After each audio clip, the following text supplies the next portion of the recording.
Welcome to Homestead Reptile. Today's episode is a gecko at a time.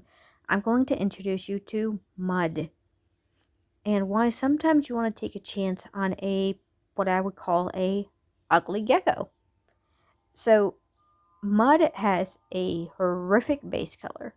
His base color sucks, and that's because he comes from red and yellow, and red and yellow do not mix together. I've said this multiple times. Most of the time you will end up with a Mud, not a good base color. But what he lacks in base color, he makes up for it in his genetic potential. So he comes from, originally I got him for $100 from Cowabunga Gecko. So he was produced by Crestopia out of Fireball and Sherbert. Fireball has direct lines to Altitude Exotic from his Confetti line. Fireball is a really lovely, handsome, um, super red spotty red base gecko, and Sherbert was a phantom super hypo yellow female. So he was born sometime in 2021. I purchased him in August 12th, 2022 at 12 grams. Like I said, he costs $100 plus $60 shipping. His sibling is outstanding. His father is outstanding. His mother is also a very great looking animal. So I got him for the potential of him potentially making some really, really lovely Super Dalmatians. So Dalmatian is dominant, and normally Super Dalmatian is very dominant. You can normally pair a Super Dalmatian to a patternless gecko, and you'll still get Super Dals or really heavily spotted Dalmatians.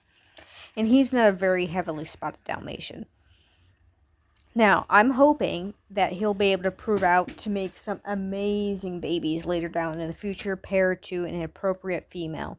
So I'm probably going to look for just a Dalmatian lady for him to see if he can make some actual super Dalmatians. I think he has the potential to do it.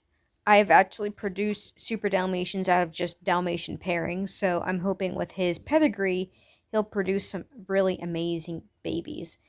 But he does what spots he lacks. He has some really cool spots. So he has oil spots, he has big ink spots, and he has red spots.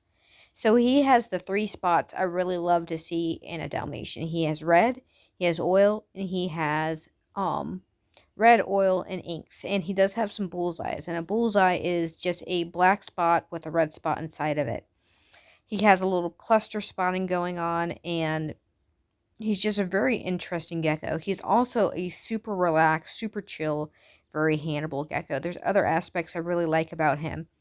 So for a Dalmatian, he has very good head structure.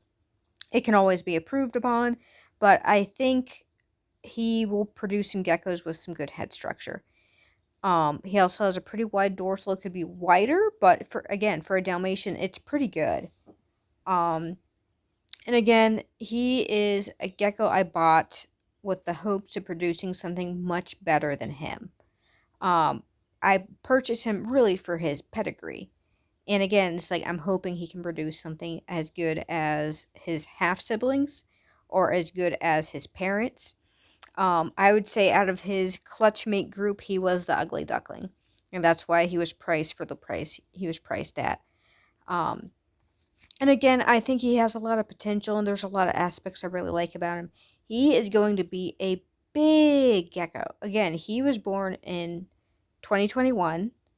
He was 12 grams when I got him, so a very late 2021 baby. And he is 23 grams. No, 28 grams right now. He's 28 grams. He is a massive boy for his age. He is pounding the bugs down, pounding the food down. And the feel of his body, he has a lot of muscle tone. He's a very muscular gecko. He's not fat. He's just big. And normally my males are kind of smallish. And he's already longer than a lot of my larger males. But most of my males are on the smaller side. So I think he's going to be a big, big gecko. I'm going to give you an up-close shot of those spots he does have. And again, the spots he has are actually pretty nice spots. That his red spots are pretty big. He has some really nice bullseyes, which that's a spot trait I'm really trying to work with more. Cluster spots. He has oil spots. And again, oil spots are something I'm really trying to work with. He has a lot of good spots. You can see how big his legs are. He's just a big boy. When he was a baby, he was big when I purchased him. But he's one of my more relaxed geckos. He doesn't mind me holding him, picking him up, or showing him off to you guys. But I can't just keep a gecko just because it has an amazing personality. I have to keep them for a purpose. All my geckos serve a purpose here at the homestead. So they're either going to be potential breeders, the genetics have to be good, or they're going to be moving on to someone else's loving homes. But all of our geckos here are treated like royalty. These are pets first off, and I love each individual one, even if they are ugly. I still love my ugly geckos. They have a special place in my heart because I do like animals with imperfection. I just don't work with them genetically because I know they're undesirable and their babies would be undesirable for people. I try to breed for quality and not quantity because anyone can get two geckos, pair them together, and have a ton of babies. But I will show you here photos of his parents.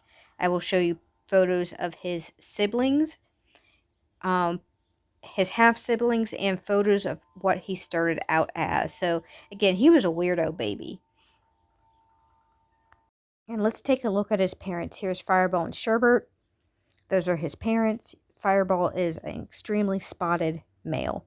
And then this is his half sibling. This is from Fireball.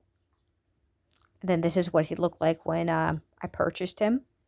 Those are his baby photos from the seller. See, he's a weird coloration. Here's some more photos. And again, it's like I said, he's a very odd looking color. Here's some photos when he first arrived here. And he was just a cutie. He was chill out of the box. Just a really lovable gecko. And here's some photos of him as he's aged. And he's just a gecko that was born big. I hope this was fun.